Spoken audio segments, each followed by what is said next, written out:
Zabuli ya 23. Zabuli ya Dawudi. Mukama niwe mulisa wange tindisega.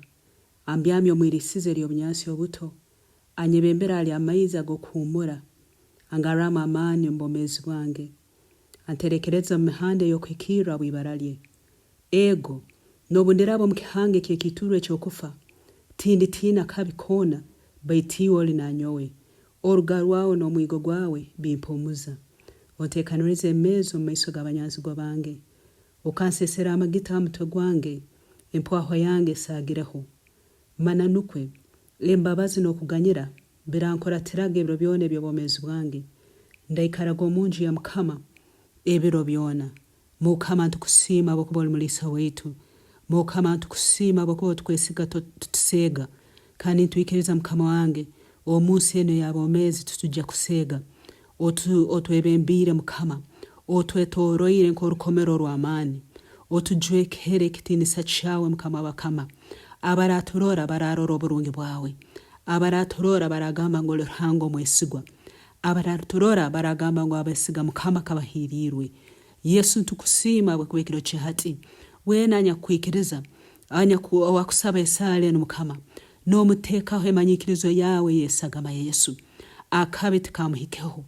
Obubi n'obutandwa tebwamuhikeho mu ibali ya Yesu. Mukama ntukusiima habwokuba emihanda yo ogiterekerize. Obwaragenda heru Mukama, orabaga hamu nawe. Obwaraba n'ataaha mu nju ye, orabaga hamu nawe. Mukama mu Misiri ye, oramuhaga omugisa. Mukama mu biraro, oramuhaga omugisa. Mukama mu kugenda kwe n'okugaruka kwe, omuhaire omugisa. Kandi omuhaire omuhimbo. Ekiro kyati mu ibali ya Yesu. Ntwikiriza ngo oli Ruhanga w'amaani. Ntwikiriza ngo oli Ruhanga nyakurra esaara. Ntwikiriza Mukama ngo oli kirukiro kyaitu. Tutwatiine kabikona habwokuba akabi tikatwikeho. Mukama abanyanzigo barayirukira. Bayibuli negamba ngo tikyatwika haihi. Obubi tubwatwika haihi. Omu ibali ya Yesu. Otwetoroize bamalayika bawe. Mukama majja kutulinda. Amaguru gaitu tutwagatere hankonge. Webale Yesu. Webale Mukama abokuterekeza emihanda yaitu. Webale Mukama abokuba tutujja kuhaba. Omubire ebyenyuma otuganyira habwokutakwesiga. Otuganyira Mukama nambere tutasabire emihanda yaitu tutakagenzeremu.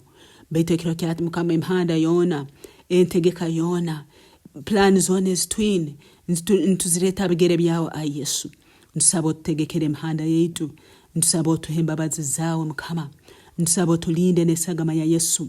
Ntusaba otwetoroze orukomero rw'omuro. Amaiso amabi ag'omunyanzigwa tigaturoleho. Ebyoma ebikalimagezi eby'omunyanzigwa akozesa kutulingoreza tibyaturole habwokuba tweserekera omu sagama ya Yesu. Obubi obw'omunyanzigwa tubwatwikeho nyamusana n'ekiro. Otulinzire Mukama w'abakama. Ebyokulwanisa by'omunyanzigwa byona obisingwire habw'omuro gwa Ruhanga ogw'amaani omu ibali ya Yesu. Webale Mukama w'abakama.